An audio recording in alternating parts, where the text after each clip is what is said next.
आज की इस वीडियो में हम बात करने वाले हैं पॉलिनोमियल्स के ऊपर। ये हमारी सेकंड वीडियो रहने वाली है। इससे पहले वाली वीडियो में हम डिस्कस कर चुके हैं कि पॉलिनोमियल क्या होता है, उसके ज़ीरोज़ क्या होते हैं, ठीक है, और ज़ीरोज़ को हम फाइंड कैसे करते हैं, ये सारी चीज़ें हम देख चुके थे। उसी के आगे से आज हम कंटिन्यू करेंगे। यहाँ पर हम देखेंगे कि हम फैक्टराइज़ कैसे करेंगे अपने पॉलिनोमियल को, ठीक है। पॉलिनोमियल हमारा कैसा भी हो सकता है, क्यूबिक भी हो सकता है, क्वाड्रेटिक भी हो सकता है और लीनियर भी हो सकता है, ठीक है। अब लीनियर पॉलिनोमियल है तो वहाँ पर फैक्टराइज़ करने की तो ज़रूरत पड़ेगी नहीं, लेकिन फिर भी आगे क्वाड्रेटिक वगैरह है, इनको हम कैसे फैक्टराइज़ करेंगे, ठीक है। तो सबसे पहले हम स्टार्ट करेंगे by middle term splitting. By middle term splitting, ये मेथड बहुत ही इंपॉर्टेंट है, वाई मिडिल टर्म स्प्लिटिंग, ठीक है। देखो ये मेथड हमारा बहुत ज़्यादा ही इंपॉर्टेंट है, क्योंकि इससे जब भी हमें कभी एक क्वाड्रेटिक एक्सप्रेशन को हमें फैक्टराइज़ करने की ज़रूरत पड़ेगी तो हम वहाँ पर 90% चांसेस में मिडिल टर्म स्प्लिटिंग का ही इस्तेमाल करने वाले हैं, ठीक है। तो नाम है हमारा मिडिल टर्म। तो यहाँ पे देखो, अच्छा ये जो आपको एक्सप्रेशन दिख रही है, इसमें मिडिल टर्म कौन सा है? अगर देखा जाए तो ये 5x, ठीक है। यहाँ पे जो मिडिल टर्म हमारा है वो कौन सा है? 5x है। अब तुम्हें ये नहीं देखना है कि बीच में कौन है, क्योंकि ये एक्सप्रेशन इस तरीके से भी लिखी जा सकती है, x² - 6 + 5x, सॉरी यहाँ पे प्लस होगा, यहाँ पे माइनस, ठीक है। इसको हम इस तरीके से भी लिख सकते हैं, लेकिन यहाँ पर मिडिल टर्म तुम्हारा 6 थोड़ी ना होगा, ये तो गलत हो जाएगा। तो हमें ये मिडिल टर्म कैसे आइडेंटिफाई करना है? क्योंकि हम यहाँ पे क्वाड्रेटिक की बात कर रहे हैं, तो यहाँ पे पावर 2 है, यहाँ पर 1 है, यहाँ पर 0 है, तो 2 1 0, इनमें मिडिल टर्म कौन सा है? जिसकी पावर 1 होगी, यानी कि एक ऐसा टर्म जिसकी पावर 1 हो, वो हमारा क्या कहलाएगा? मिडिल टर्म कहलाएगा। तो यहाँ पे जो हमारा मिडिल टर्म है वो क्या है? 5x। अब इस 5x में जो x का कोफिशिएंट है वो कितना है? 5, ठीक है। तो अब हमें कोई ऐसे दो नंबर लेने हैं जिनका सम या डिफरेंस जो है वो हमारे पास 5 के इक्वल है, ठीक है। लेकिन सिर्फ यही कंडीशन काफ़ी नहीं है, इसके लिए हमें एक चीज़ और ध्यान में रखनी पड़ेगी। देखो यहाँ पे क्या है कि x² का कोफिशिएंट कौन है? 1, ठीक है। x² का कोफिशिएंट कितना है? 1, और कांस्टेंट नंबर कितना है? 6। तो इन दोनों का मल्टीप्लिकेशन कितना आएगा? 6 के इक्वल। यानी कि एक तो हमें मिडिल टर्म को उठाना है, दूसरा हमें प्रोडक्ट लेना है किसका? कांस्टेंट नंबर और जो हमारा x² का कोफिशिएंट है उन दोनों का, ठीक है। तो यहाँ पर हमने 1 और 6 को मल्टीप्लाई कराया तो कितना आया हमारे पास? 6, ठीक है। अब तुम्हें क्या करना है? ऐसे दो नंबर सेलेक्ट करने हैं जिनको ऐड या सब्ट्रैक्ट करो तो 5 आए, ठीक है। ऐड और सब्ट्रैक्ट, ऐड और सब्ट्रैक्ट करें तो 5 आए, और उनको हम मल्टीप्लाई कराएं तो कितना आए? इस प्रोडक्ट के इक्वल, ठीक है। तो ऐसे कौन से नंबर मिलेंगे? तो हम इन चीज़ को अभी देखने वाले हैं बस यहीं पर, ठीक है। तो देखो, अगर हम यहाँ पर 2 और 3 को ऐड कर देते हैं, ठीक है, 2 और 3 को हम अगर ऐड करेंगे तो कितना आएगा? 5, और अगर हम 2 और 3 को मल्टीप्लाई करा देते हैं तो कितना आएगा? 6, ठीक है। इसका मतलब है कि जो 2 और 3 जो हमने नंबर सेलेक्ट किए हैं, ये नंबर हमारे सही हैं, ठीक है।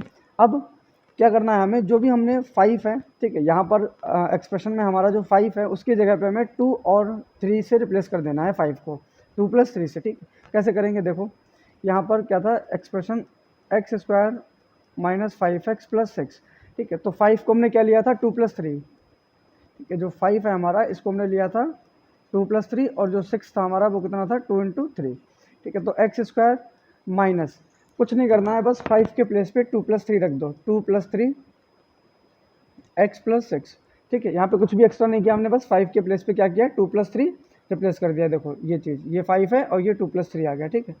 अब देखो, क्योंकि यहाँ पर ये x मल्टीप्लाई में है तो हमें ब्रैकेट हटानी पड़ेगी ना, ब्रैकेट हटाएंगे तो मल्टीप्लिकेशन हो जाएगा इसका, तो ये आ जाएगा 2x + 3x + 6, ठीक है। अब यहाँ पर ये ब्रैकेट हम हटाएंगे तो x² माइनस का 2x माइनस का 3x + 6, ठीक है। यहाँ पर हमने माइनस साइन क्यों किया है? क्योंकि अगर ब्रैकेट के बाहर माइनस साइन है, ठीक है, तो अंदर के सारे साइन रिवर्स हो जाएंगे। तो ये देखो, ये ब्रैकेट कहाँ पर लगा है? इन दोनों पर लगाए ना, तो इनके बीच के साइन चेंज हो जाएंगे। तो ये 2x प्लस का है, यहाँ पर माइनस का हो गया, यहाँ पे प्लस का है, यहाँ पर माइनस का हो गया। अब तुम्हें क्या करना है? कॉमन निकालना है, ठीक है। कॉमन कैसे निकालेंगे? पहले हम इन दोनों से कॉमन निकालेंगे, x की पावर 2 और x की पावर 1 से हमें एक x कॉमन निकालना है। अगर उसके अलावा कोई अदर नंबर कॉमन आता है तो बहुत अच्छी बात है, वो भी कॉमन निकाल लो, लेकिन x तो हमें कॉमन निकालना ही निकालना है, ठीक है। यहाँ पर x आ जाएगा कॉमन, तो यहाँ पे x की पावर 2 थी, ठीक है। जब भी हम कोई नंबर कॉमन निकालते हैं उसका मतलब होता है कि हम उस नंबर से डिवाइड कर रहे हैं, ठीक है। तो हमने यहाँ पे कॉमन x निकाला है, इसका मतलब है कि हमें जिन दो नंबर से हम कॉमन निकाल रहे हैं उन दोनों नंबर को x से डिवाइड करना होगा। तो हम कॉमन इस वाले से और इस वाले से निकाल रहे हैं, तो इसका मतलब है इन दोनों टर्म को हमें x से डिवाइड करना है, या तो ऐसे समझ लो, या फिर अगर आपको पता है कि कॉमन कैसे निकालते हैं तो बहुत अच्छी बात है। ठीक, तो यहाँ पर अगर हम x कॉमन निकाल लेंगे तो यहाँ पर आएगा x माइनस का 2। ठीक है, यहाँ 2x से जब हम x कॉमन निकालेंगे तो 2 ही आएगा। ठीक है, अगर ऐसे समझ लो तो ऐसे समझ लो, नहीं तो अगर 2x को हम x से डिवाइड कर देंगे तब कितना आएगा, 2 आएगा। ठीक है, यहाँ पर माइनस, अब इधर देखो, यहाँ पर है 3x, यहाँ पर है 6। ठीक है, x को हम कॉमन निकाल नहीं सकते क्योंकि कॉमन हम वही चीज़ निकालेंगे जो हर एक टर्म के पास होगी। तो यहाँ पर हमारे पास x तो है लेकिन इस वाले के पास x नहीं है, तो हमें कोई ऐसा नंबर लेना है जो 3x के पास भी हो, 6 के पास भी हो, तो हमें क्या मिलेगा, 3। ठीक है, तो इधर तो रह जाएगा x माइनस का 2। अब यहाँ पर प्लस था लेकिन यहाँ पर हमने माइनस क्यों किया है, क्योंकि बाहर हम माइनस साइन कॉमन ले रहे हैं। अगर हमने बाहर माइनस साइन कॉमन लिया है, देखो अगर ब्रैकेट के बाहर माइनस साइन है तो अंदर के सारे साइन रिवर्स हो जाएंगे। ठीक है, अगर हम माइनस साइन कॉमन ले रहे हैं तब भी ब्रैकेट के अंदर जो होंगे साइन, उनका साइन जो होंगे वो चेंज हो जाएंगे। ठीक है, दूसरी चीज़, जो हमारा पहला ब्रैकेट में कॉमन आएगा सेम नंबर हमारे लास्ट ब्रैकेट में भी कॉमन आना चाहिए, तभी हमारी फैक्टराइजेशन जो होगी वो सही होगी। तो अब यहाँ पर देखो x माइनस 2, यहाँ पर x माइनस 2, दोनों नंबर सेम है तो x माइनस 2 कॉमन ले लेंगे, यहाँ पर आएगा x माइनस 3। ठीक, तो ये जो x माइनस 2 और x माइनस 3 है, ये तुम्हारा क्या है, फैक्टर है किसका, इस एक्सप्रेशन का। ठीक है, अब यहाँ पर हो सकता है तुम लोगों को ये डाउट है कि हमें कैसे पता चलेगा कि नंबर को हमें ऐड करना है या फिर सब्ट्रैक्ट करना है। ठीक है, तो इसके सबसे अच्छा तरीका है, तुम्हें क्या देखना है, कांस्टेंट नंबर का साइन। यहाँ पर कांस्टेंट नंबर कैसा है, प्लस का, तो मैंने नंबर क्या लिए हैं, प्लस में, यानी कि जो दो नंबर हमें मिलेंगे मिडिल टर्म को स्प्लिट करने के लिए, वो कैसे होंगे, उनको जब हम ऐड करेंगे तो मिडिल टर्म के इक्वल मिलेगा, जैसे 2 और 3 को हमने ऐड किया है। अब अगर इस कंडीशन में आप चाहो कि आपको कोई नंबर ऐसा मिल रहा है जिसको आप सब्ट्रैक्ट करो और वो 5 के इक्वल आ जाए, ठीक है, तो नंबर तो आ जाएंगे लेकिन फैक्टर सही नहीं आएंगे हमारे पास। ठीक है, नंबर मिलना ही बहुत बड़ी बात नहीं होती, सबसे बड़ी बात नंबर मिलना नहीं होता है, उसमें मोस्ट इंपॉर्टेंट है कि आपके फैक्टर सही आने चाहिए। तो फैक्टर तभी सही आएंगे जब हम प्रॉपर कंडीशन यूज़ करेंगे। तो अगर कांस्टेंट प्लस का है, ठीक है, यहाँ पर मैं मेंशन किया दे रहा हूँ, कांस्टेंट अगर पॉजिटिव है तो नंबर को हमें प्लस करना है, और कांस्टेंट अगर नेगेटिव है तो नंबर को हमें क्या करना है, माइनस करना है, यानी कि जो दो नंबर हमें मिलेंगे वो सब्ट्रैक्शन के थ्रू मिलेंगे। ठीक है, अब बहुत सिंपल सा एग्जांपल है, जैसे कि अभी हमने यहाँ पे माइनस लिया था, यहाँ पे प्लस लिया था, जस्ट देखना किस तरीके से क्वेश्चन चेंज हो जाता है अगर हम इसको साइन इनका चेंज कर देते हैं। ठीक है, यहाँ पर देखो, जैसे कि अगर हम x square plus 5x minus 6 कर देते हैं, ठीक है, कुछ भी मैंने चेंज नहीं किया, बस साइन को पलट दिया, यानी कि अभी कांस्टेंट हमारा माइनस का है, इससे पहले हमारा कांस्टेंट कैसा था, प्लस का था। ठीक है, सेम वही प्रोसीजर हमें लिखना है कि हमें अपना मिडिल टर्म को नोट करना है, मिडिल टर्म हमारा 5 है, फिर एक्स स्क्वायर का कोफिशिएंट जो कि 1 है और हमारा कांस्टेंट नंबर जो कि 6 है, इन दोनों को मल्टीप्लाई करोगे तो कितना आएगा, 6। अब हमें दो नंबर ऐसे ढूंढने हैं जिनको हम मल्टीप्लाई करें तो 6 आए और ऐड या सब्ट्रैक्ट करें तो 5 आए। ठीक है, अब देखो यहाँ पर जो हम मिडिल टर्म को स्प्लिट करेंगे वो किस तरीके से करेंगे, 6 माइनस 1। क्यों, क्योंकि अब हमें ऐसे दो नंबर चाहिए जिनको हम सब्ट्रैक्ट करें तो हमारे पास 5 के इक्वल आए। अब हम ऐसा क्यों बोल रहे हैं, क्योंकि हमारा कांस्टेंट नेगेटिव साइन का है। ठीक है, यहाँ पर क्वेश्चंस आ रहे होंगे तुम्हारे दिमाग में कि अगर हम 2 + 3 लिख देंगे तब भी क्या ही फ़र्क पड़ेगा। ठीक, तो ये चीज़ भी हम अभी सॉल्व करके दिखा देंगे इसी वीडियो में। ठीक है, तो देखना किस तरीके से इफेक्ट पड़ जाता है। फिलहाल हम यहाँ पे 6 माइनस 1 लेके सॉल्व कर रहे हैं। ठीक है, अब इस 6 और 1 को मल्टीप्लाई करोगे तो आंसर कितना आएगा तुम्हारे पास, 6, यानी कि जो हमने दो नंबर सेलेक्ट किए हैं वो बिल्कुल ही सही हैं। ठीक है, चलो अब सॉल्व करते हैं इसको, देखो क्या होता है, किस तरीके से हमारा आंसर सही आएगा। अब एक्स स्क्वायर प्लस 5 की जगह पे हमें क्या लिखना है, 6 माइनस 1 माइनस 6, और यहाँ पर x तो लगेगा ही। ये हो गया तुम्हारा x square plus 6x minus x minus का 6, x square plus 6x minus x minus 6। ठीक है, यहाँ पर हमने कुछ भी नहीं किया, जस्ट अपनी सिंपल सी स्टेप को हमने सॉल्व किया है। ठीक है, अगर कोई भी चीज़ ना समझ में आए तो उसको फिर से रिवर्स करके देख लेना। अब यहाँ पे देखो, पहले वाले पहले जो टर्म होंगे उसमें से हमें x कॉमन निकालना ही निकालना है, तो x हमने कॉमन निकाल दिया है, इधर आ गया तुम्हारा x प्लस 6 माइनस, यहाँ पर x है, यहाँ पर 6 है। अब x भी हम कॉमन नहीं निकाल सकते और 6 भी कॉमन नहीं निकाल सकते, क्योंकि 6 यहाँ पर है, यहाँ पर नहीं, x यहाँ पर है, यहाँ पर नहीं। जब कुछ भी कॉमन नहीं निकल रहा होता है तो वहाँ पर हम मान लेते हैं कि 1 कॉमन है, तो यहाँ पर जब हम -1 कॉमन निकालेंगे तो यहाँ पर क्या आएगा, x प्लस 6। ठीक है, प्लस क्यों साइन हो जाएगा, क्योंकि हमने बाहर माइनस साइन कॉमन लिया है। ठीक है, अगर हम माइनस कॉमन लेते हैं तब भी ब्रैकेट के अंदर साइन चेंज होगा, अगर हम माइनस साइन से मल्टीप्लाई कराते हैं तब भी ब्रैकेट के अंदर जो नंबर होंगे उनके साइन चेंज हो जाएंगे।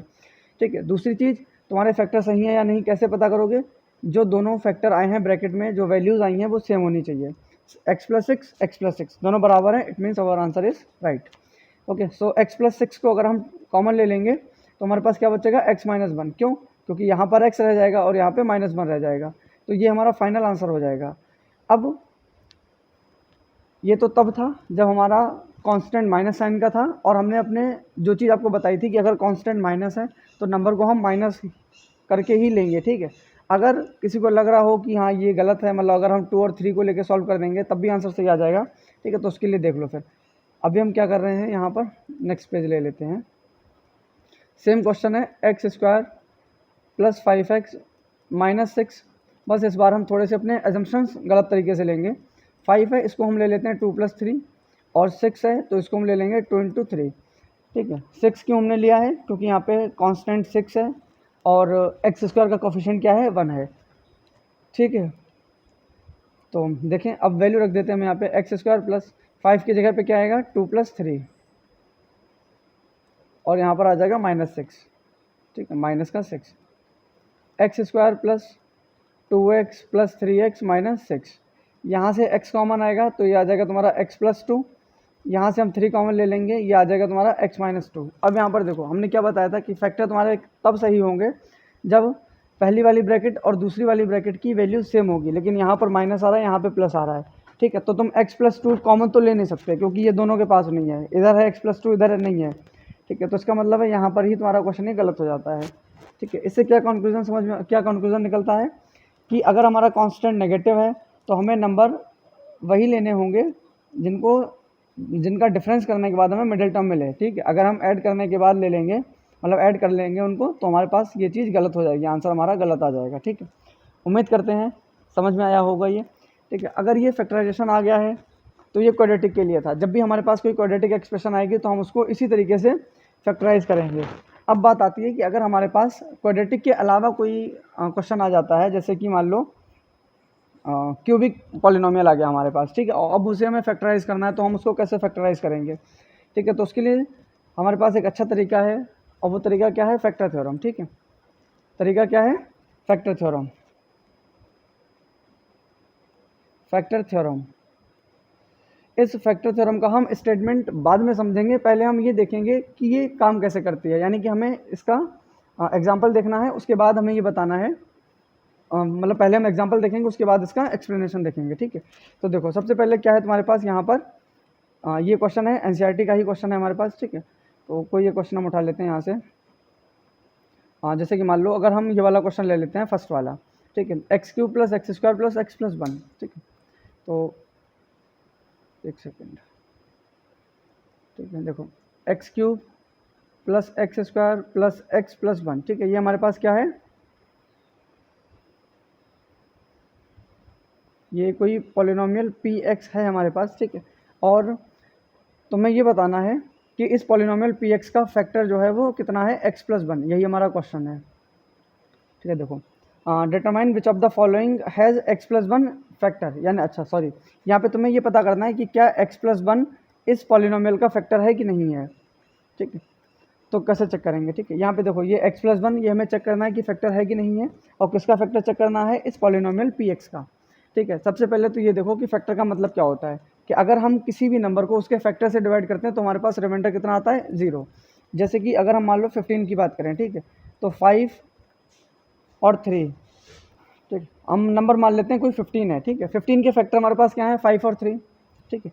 अगर हम या तो 5 से या फिर 3 से इस 15 को हम डिवाइड करेंगे तो हमारे पास रिमाइंडर कितना होगा, रिमाइंडर होगा 0। इसका मतलब है अगर किसी भी एक्सप्रेशन को हम उसके फैक्टर से डिवाइड करेंगे, ठीक है, तो रिमाइंडर हमारा 0 आना चाहिए। कब, जब वो फैक्टर है, अगर ये फैक्टर नहीं है तब तो कुछ ना कुछ रिमाइंडर हमारे पास बचेगा ही, ठीक है। तो इसी बेसिक सी बात को हम ध्यान में रखते हुए अपने पॉलिनोमियल्स का डिवीज़न करेंगे, ठीक है। यहाँ पर तुम्हें डिवीज़न थोड़ा सा अलग तरीके का होता है पॉलिनोमियल में, वो चीज़ तो आपको पता ही होगी, ठीक है। मेथड थोड़ा, प्रोसेस थोड़ी सी अलग होती है, बाकी कॉन्सेप्ट तो हमारा सेम ही रहता है। तो यहाँ पर देखो, सबसे पहले जो भी हमें चेक करना है, ठीक है, यहाँ पे हमें किसको फैक्टर चेक करना है, इस x + 1 को, ठीक है। तो इस x + 1 को हम क्या करेंगे, 0 के इक्वल पुट करेंगे, और यहाँ से हम x की वैल्यू फाइंड कर लेंगे, जो कि हमारे पास आएगी -1, ठीक है। पहली स्टेप हमारी होगी क्या करना है, कि जो भी हमें चेक करना है कि हमारा फैक्टर है या नहीं, उसको हम 0 के इक्वल पुट करेंगे। इसको 0 के इक्वल पुट करने का हमारा पर्पस क्या है, हमें x की वैल्यू चाहिए, ठीक है। x की वैल्यू हमने निकाल ली, यहाँ से कितनी आ गई, x की वैल्यू -1, ठीक है। अब ये जो x की वैल्यू -1 आई है, इस -1 पे हम अपने पॉलिनोमियल की वैल्यू फाइंड करेंगे, ठीक है। पॉलिनोमियल की वैल्यू फाइंड करना आपको आता ही होगा, ठीक है। तो यहाँ पे p x equals to -1 is equals to, जब हम अपने पॉलिनोमियल में x के प्लेस पे -1 पुट करेंगे तो यहाँ पर एक्सप्रेशन में जिस जिस जगह पे 1 होगा, सॉरी जिस जिस जगह पे x होगा उस जगह पे हम -1 रख देंगे, ठीक है। तो यहाँ पे क्या आ जाएगा तुम्हारा -1 क्यूब -1 स्क्वायर प्लस -1 प्लस 1, ठीक है।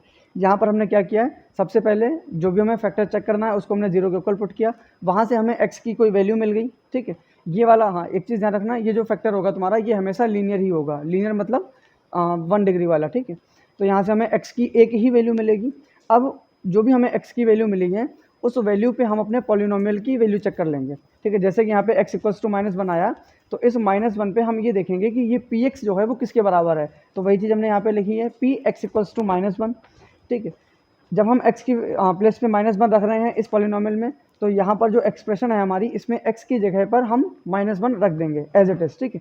अब अगर x की पावर 3 है तो -1 की पावर भी 3 हो जाएगी, x की पावर -1 है तो अगर x की मतलब यहाँ पे x स्क्वायर है तो यहाँ पे -1 की पावर 2 है, अगर ये x होगा तो यहाँ पे -1 आ जाएगा, इस तरीके से, ठीक है।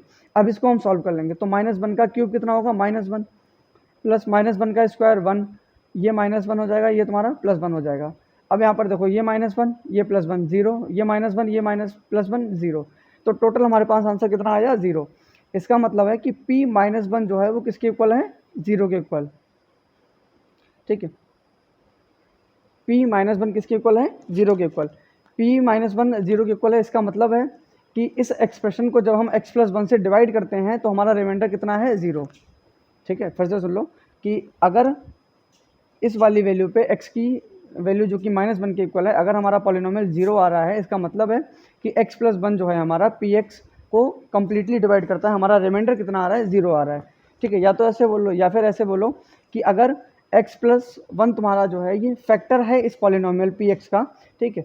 तो यहाँ पर जब हमने इसको 0 के इक्वल पुट किया तो यहाँ पे x की वैल्यू -1 आई, ठीक है। -1 पे ये पॉलिनोमियल 0 के इक्वल आएगा, ठीक है। कब, अगर फैक्टर होगा तो, अगर फैक्टर नहीं होगा तो कोई ना कोई और वैल्यू आ ही जाएगी, ठीक है। ठीक, उम्मीद करते हैं समझ में आया होगा। एक और एग्जांपल देखते हैं फिर और अच्छे से समझ में आ जाएगा। जैसे कि यहाँ पर अगर हम बात करें इसकी, ये वाला ले लेते हैं क्वेश्चन कि x की पावर 4 + 3x3, या इसको देखते हैं एग्जांपल नंबर 4 देखते हैं, x³ - x², एक सेकेंड। तो ये हमारे पास पॉलिनोमियल दिया गया है x³ - x² -2 + 2√2x + √2, ठीक है। यहाँ पर भी हमें चेक करना है कि क्या x + 1 इसका फैक्टर है या नहीं है। तो सबसे पहली स्टेप कि हमें जिसको भी चेक करना है कि ये फैक्टर है या नहीं है, उसको हम 0 के इक्वल पुट करेंगे। तो यहाँ पे हमने x + 1 को 0 के इक्वल पुट किया, यहाँ से हमें क्या मिलेगा, x की वैल्यू जो कि किसके इक्वल आ गई, -1 के, ठीक है। अब x की वैल्यू -1 आ गई ना, अब इस x = -1 पे हम अपने पॉलिनोमियल की वैल्यू चेक करेंगे। अगर पॉलिनोमियल की वैल्यू 0 आ गई तो ये x + 1 हमारा फैक्टर होगा, अगर नहीं आई तो फैक्टर नहीं होगा, ठीक है। तो px = -1। अब अगर हम x = -1 पे पॉलिनोमियल की वैल्यू चेक कर रहे हैं, इसका मतलब है कि हम अपनी पूरी एक्सप्रेशन को x के प्लेस पे हम -1 पुट कर देंगे, ठीक है। तो यहाँ पे -1³ जो कि x³ है, फिर -1² -2 + √2 -1 + √2। यहाँ पर कुछ भी नहीं किया है, बस x की जगह पे -1 रख दिया है, बाकी पावर या नंबर जिस तरीके से लिखा है हमने एज इट इज़ यहीं पर रखा, ठीक है। -1 का क्यूब -1, ठीक है, -1 का स्क्वायर 1 ही आएगा, ठीक है, माइनस। अब ये देखो 2 + √2 है और ब्रैकेट में ये -1 है। इसका मतलब है कि ये दोनों नंबर किस में है, मल्टीप्लिकेशन में है। तो पहले हम मल्टीप्लाई करा लेंगे अंदर, तो ये हो जाएगा -2 माइनस का √2, इधर आ जाएगा तुम्हारा प्लस का √2, ठीक है। ये माइनस का तो हो जाएगा -2। अब देखो यहाँ पर ये नंबर जो है ये ब्रैकेट में लिखा है, ठीक है। जब हम ये ब्रैकेट हटाएंगे, ठीक है, बाहर ब्रैकेट के माइनस साइन है, जब ब्रैकेट हटेगी तो अंदर के सारे साइन अपोजिट साइन के हो जाएंगे, यानी कि अगर ये माइनस है तो प्लस हो जाएगा, ये माइनस है तो ये भी प्लस हो जाएगा। तो हमारे पास आ जाएगा +2 + √2, ठीक है। क्यों हुआ, क्योंकि बाहर माइनस साइन था, अगर बाहर प्लस होता तो नंबर एज इट इज़ लिखे जाते, प्लस का √2। अब ये देखो, ये तो माइनस का 2, ये प्लस का 2, अब ये √2 प्लस का, ये भी √2 प्लस का, तो ये कैंसिल तो होंगे नहीं, तो ये हो जाएंगे ऐड, यानी कि यहाँ पर आ गया तुम्हारे पास 2√2। तो इस पॉलिनोमियल में जब हमने x की जगह पे -1 रखा तो क्या हमें आंसर 0 मिला? नहीं मिला, यानी कि ये वैल्यू 0 के इक्वल नहीं है। इसका मतलब है कि x + 1 is not factor of px, यानी कि जो x + 1 है वो तुम्हारे px का फैक्टर नहीं है। क्यों नहीं है? क्योंकि ये वैल्यू 0 के इक्वल नहीं आई। अगर ये वैल्यू 0 के इक्वल आ जाती तो हम क्या कह देते कि ये हमारा पॉलिनोमियल जो है वो, पॉलिनोमियल का फैक्टर जो है वो x + 1 है। ठीक है, अभी इसको आप अपने मन से कर सकते हो x - 1 के लिए। ठीक है, पॉलिनोमियल हमारा सेम यही है, ठीक है, जो भी हमने पीछे लिखा था, लेकिन अब यहाँ पर जो हमारा फैक्टर है वो कितना है? -1, यानी कि अब हमें चेक करना है कि x - 1 फैक्टर है इसका या नहीं है। ठीक है, चलो अब इसका स्टेटमेंट देख लेते हैं। ठीक है, अब ये चीज़ें समझ में आ गई होंगी। देखो यहाँ पर सबसे पहले कि determine which of the following, sorry ये तो क्वेश्चन आ गया। इसका स्टेटमेंट ये है कि if px is a polynomial of degree n greater than 1। ठीक है, तो जो हम px लेते थे वो कैसा था हमारा? या तो क्यूबिक पॉलिनोमियल था या क्वाड्रेटिक पॉलिनोमियल था। ठीक है, कहने का मतलब ये है कि वो लीनियर पॉलिनोमियल होना चाहिए, लीनियर से कम नहीं होना चाहिए, जैसे कि उसकी जो डिग्री है वो 1 से बड़ी होनी चाहिए। ठीक, अब वो क्यूब हो, पावर 4 हो, पावर 5 हो, कोई फ़र्क नहीं पड़ता, लेकिन पावर ज़्यादा होनी चाहिए किसकी? px की।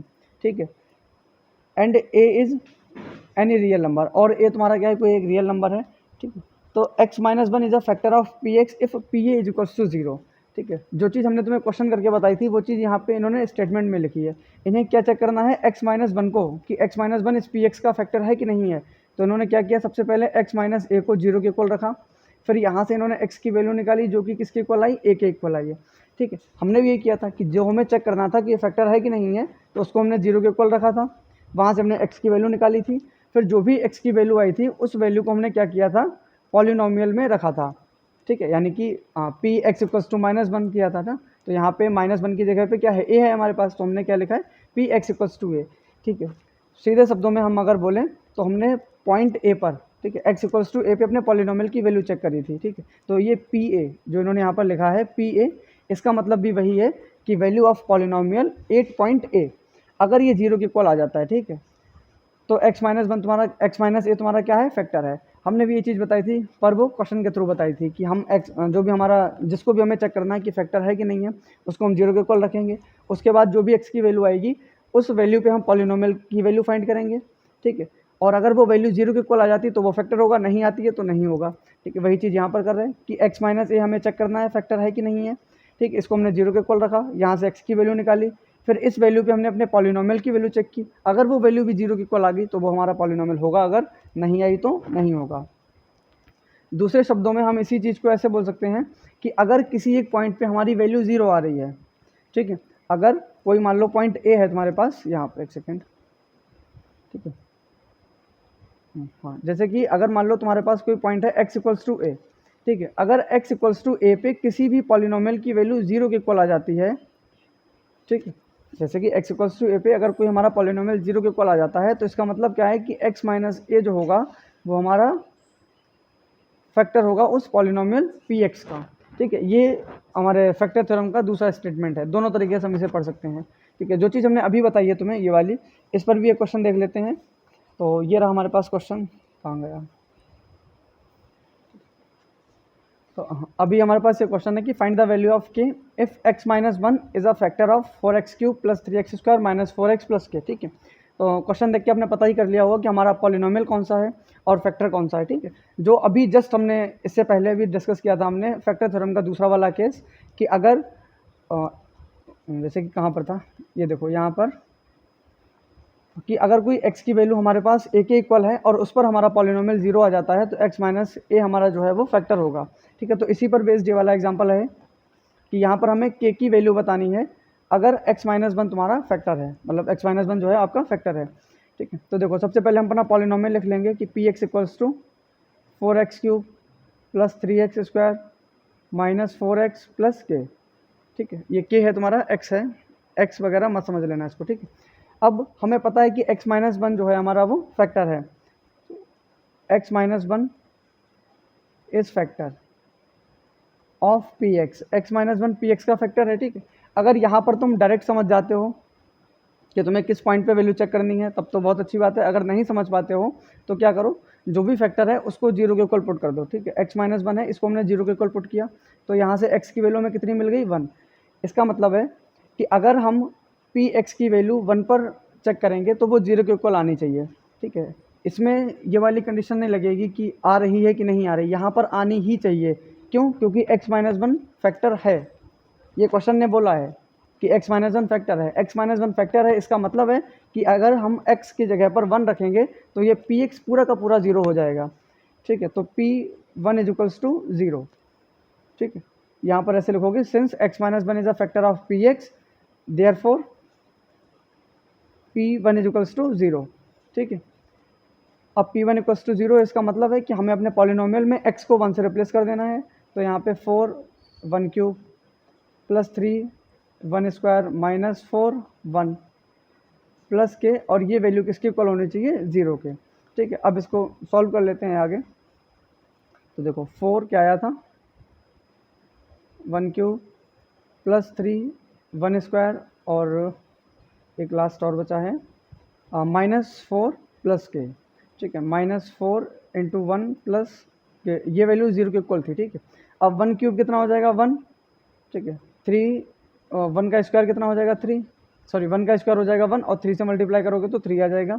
माइनस 4 प्लस के इक्वल्स टू जीरो, ये वैल्यू जीरो के इक्वल होनी चाहिए। क्यों? क्योंकि x माइनस वन फैक्टर था हमारा। तो 4 से 4 कैंसिल आउट हो जाएगा, यहाँ पर 3 प्लस के जीरो के इक्वल आ जाएगा, तो k की वैल्यू यहाँ से कितनी आ जाएगी, -3। इसका मतलब है कि अगर हमारा k जो है वो -3 के इक्वल होगा तो x माइनस वन इस एक्सप्रेशन का फैक्टर हो जाएगा, ठीक है। उम्मीद करते हैं ये सारी चीज़ें आपको समझ में आई होंगी। Okay, thank you.